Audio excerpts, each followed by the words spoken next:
Kite Runner by Khaled Hosseini, Chapter 17.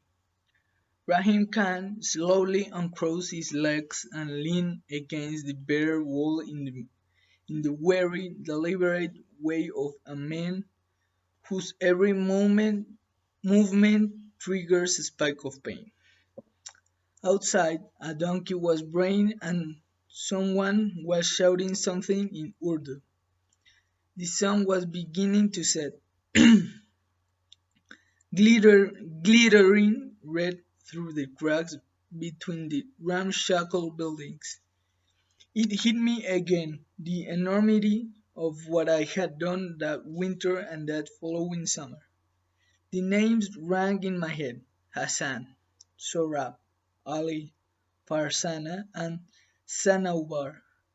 Hearing Rahim Khan speak Ali's name was like finding an old dusty music box that hadn't been opened in years. The melody began to play immediately. Who did you eat today, Babalu? Who did you eat, you slant-eyed Babalu? I tried to conjure Ali's frozen face to really see his tranquil eyes, but time can be a greedy thing. Sometimes it steals all the details for itself. Is Hassan still in that house now? I asked. Rahim Khan raised the teacup to his parched lips and took a sip. He then finished an envelope from the breast pocket of his vest and handed it to me. For you. I tore the sealed envelope inside. I found a Polaroid photograph and folded letter. I stared at the photograph for a full minute. A tall man dressed in a white turban and a green striped chappan stood with a little boy in front of a set of wrought iron gates. Sunlight slanted in the front, the left, casting a shadow on half of his rotund face. He was squinting and smiling at the camera, showing a pair of missing front teeth. Even in this blurry Polaroid, the man in the chappan exuded a sense of assuredness of ease. It was in the way he stood, his feet slightly apart, his arms comfortably crossed on his chest, his head tilted a little toward the sun. Mostly it was in the way he smiled. Looking at the photo, one might have concluded that this was a man who thought the world had been good to him. Rahim Khan was right. I would have recognized him if I had bumped into him on the street. The little boy stood barefoot, one arm wrapped around the man's thick thigh, his shaved head resting against his father's hip. He too was grinning and squinting. I unfolded the letter. It was written in Farsi. No dots were omitted, no crosses forgotten, no words blurred together. The handwriting was almost childlike in the neatness. I began to read. In the name of Allah, the most beneficent, the most merciful, Amir Aga, with my deepest respects. Farsana Jan, Sorab, and I pray that this latest letter finds you in good health and in the light of Allah's good graces. Please offer my warmest thanks to Rahim Khan Sahib for carrying it to you. I am hopeful that one day I will hold one of your letters in my hands and read of your life in America. Perhaps a photograph of you will even raise our eyes. I have told you much about you to Farsanajan and Sorab, about us growing up together and playing games and running in the streets. They laughed at the stories of all the mischief you and I used to cause. Amir Aga, alas, the Afghanistan of our youth is long dead. Kindness is gone from the land and you cannot escape the killings. Always the killings. In Kabul, fear is everywhere. In the streets, in the stadium, in the markets. It is a part of our life or of our lives here, Amiraga. The savages who rule our Watan don't care about human decency. The other day I accompanied Farsanajan to the bazaar to buy some potatoes and naan. She asked the vendor how much the potatoes cost, but he did not hear her. I think he had a deaf ear. So she asked louder, and suddenly a young Talib ran over and hit her on the thighs with his wooden stick. He struck her so hard she fell down. He was screaming at her and cursing and saying the Ministry of Vice and Virtue does not allow women to speak loudly. She had a large purple bruise on her leg for days, but what could I do except stand and watch my wife get beaten? If I fought, that dog would have surely put a bullet in me, and gladly. Then what would happen to my Sora?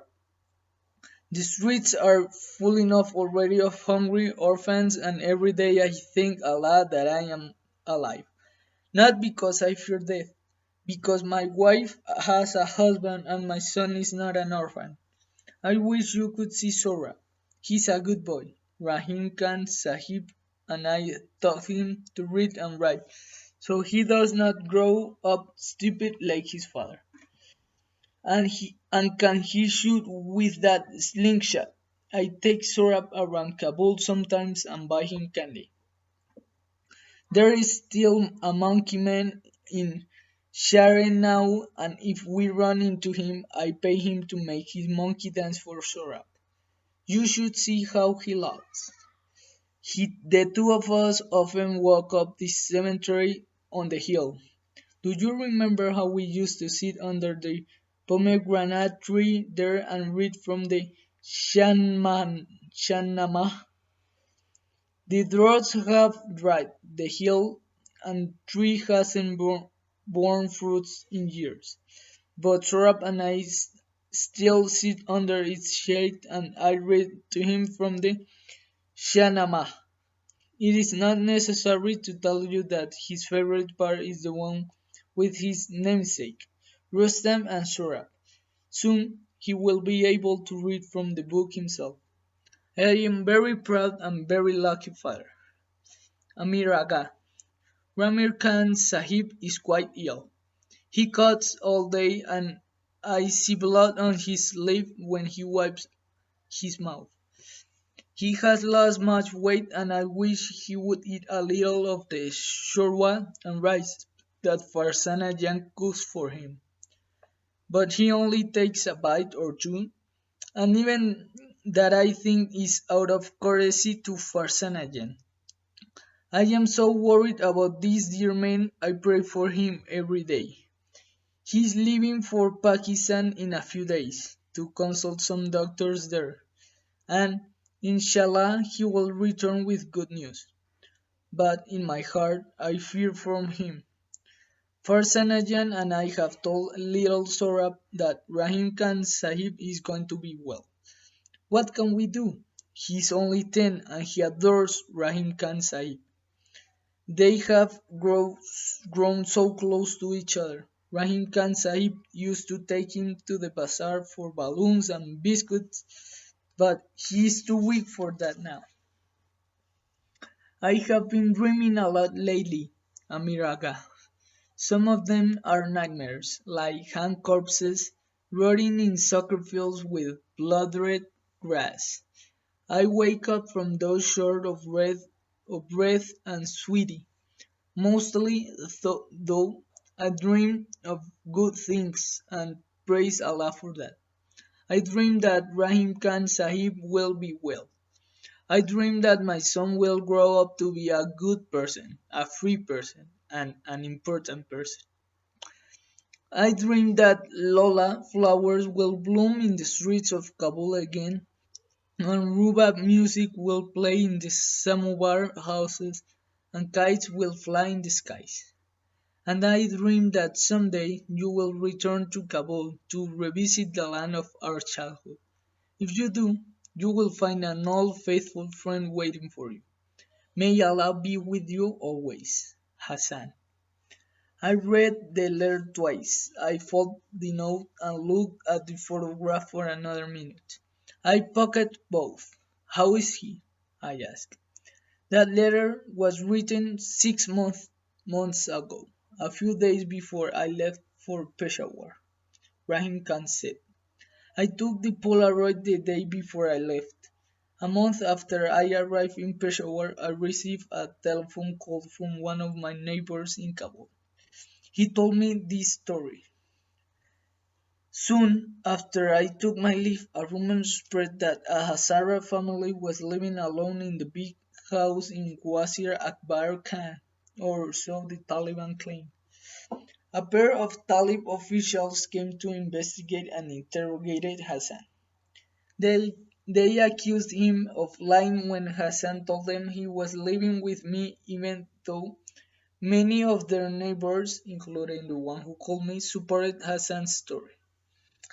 The Talib said he was a liar, and a thief like all Hazaras, and ordered him to get his family out of the house by sundown. Hassan protested, but my neighbor said the Talibs were looking at the big house like, how did he say it? Yes, like wolves looking at a flock of sheep. They told Hassan they would be moving into supposedly keep it safe until I return. Hassan protested again. So they took him to the street. No, I breathed, and ordered him to kneel. No, God, no, and shot him in the back of the head. No. Farzana came screaming and attacked them. No, shot her too. Self-defense, they claimed later. But all I could manage was to whisper, no, no, no, over and over again. I keep I kept thinking of that day in 1974 in the hospital room, just after Hassan's hard-lip surgery.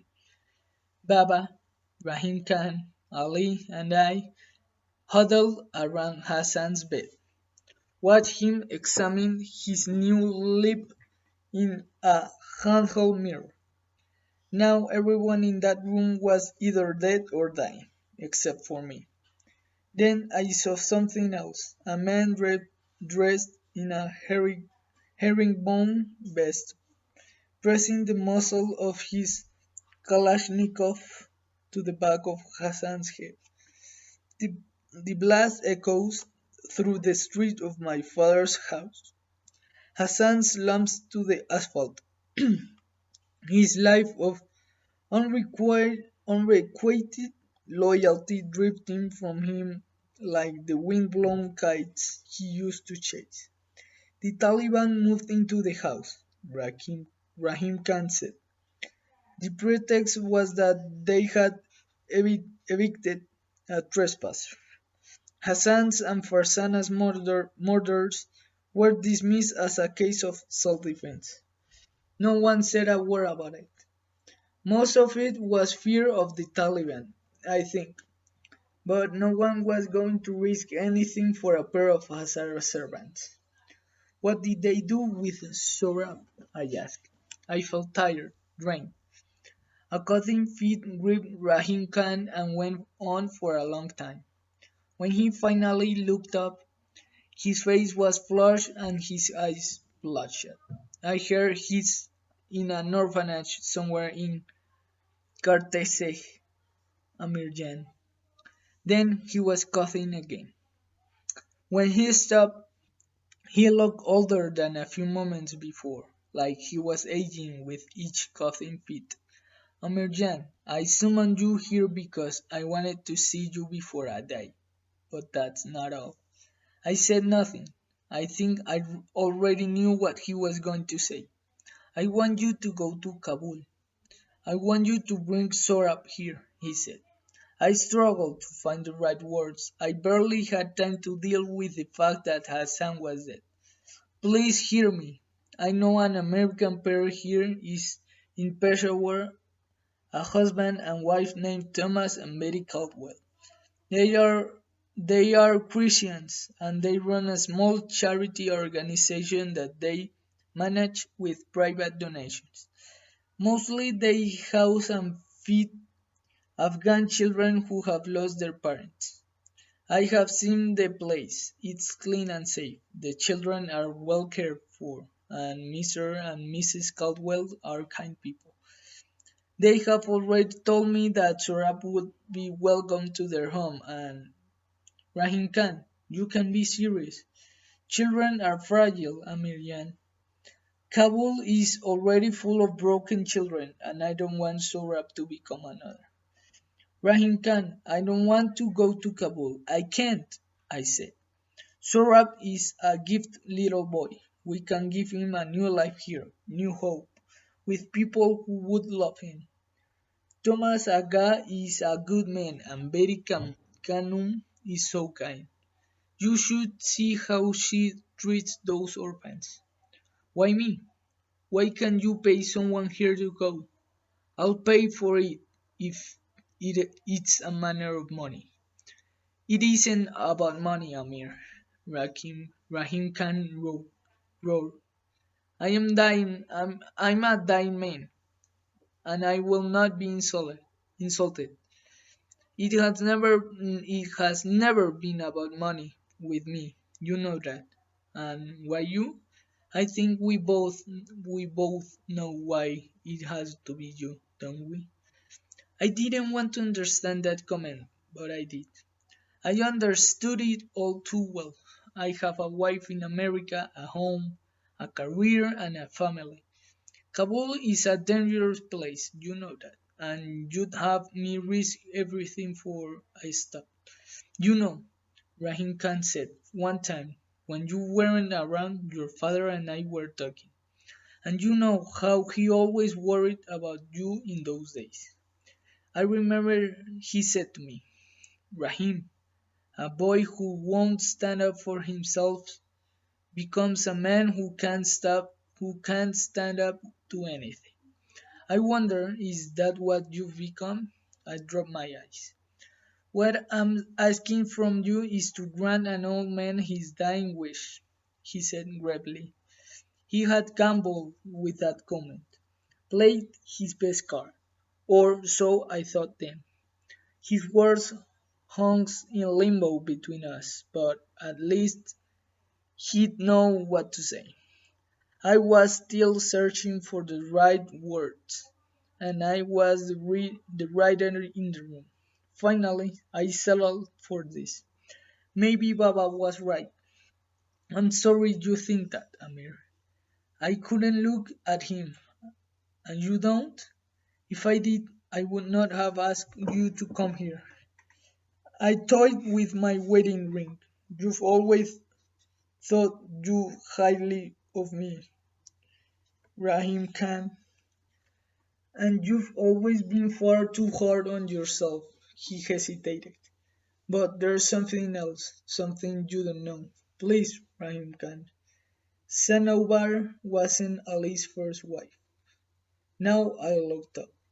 He was married once before, to a Hazara woman from the Jahori area. This was long before you were born. They were married for 3 years. What does this have to do with anything? She left him childless after 3 years and married a man in Kaz. She bore him 3 daughters. That's what I'm trying to say, to tell you. I began to see where he was going, but I didn't want to hear the rest of it. I had a good life in California, pretty Victorian home with a big roof, a good marriage, a promising writing career, in-laws who loved me. I didn't I didn't need any of this shit. Ali was sterile, Ramin Khan said. No, he wasn't. He and Sanobar had Hassan, didn't they? They had Hassan. No, they didn't, Rahim Khan said. Yes, they did. No, they didn't, Amir. Then who? I think you know who. I felt like a man sliding down steep cliff, clutching at shrubs and tangles of brambles, and coming up empty-handed. The room was swooping up and down, swaying side to side. Did Hassan know? I said through lips that didn't feel like my own. Rahim Khan closed his eyes, shook his head. You bastards! I muttered, stood up. You goddamn bastards! I screamed. All of you! You bunch of lying goddamn bastards! Please sit down, Rahim Khan said. How could you hide this from me? From him, I bellowed. Please think, Amirjan. It was a shameful situation. People would talk. All that a man had back then, all that he was his honor, his name, and if people talked, we couldn't tell anyone. Surely you can see that. He reached for me, but I shed his hand, headed for the door. Amirjan, please don't leave. I opened the door and turned to him. Why? Why can't you possibly say to me? I'm 38 years old, and I found out my whole life is one big fucking lie. What can you possibly say to make things better? Nothing. Not a goddamn thing. And with that, I stormed out of the apartment.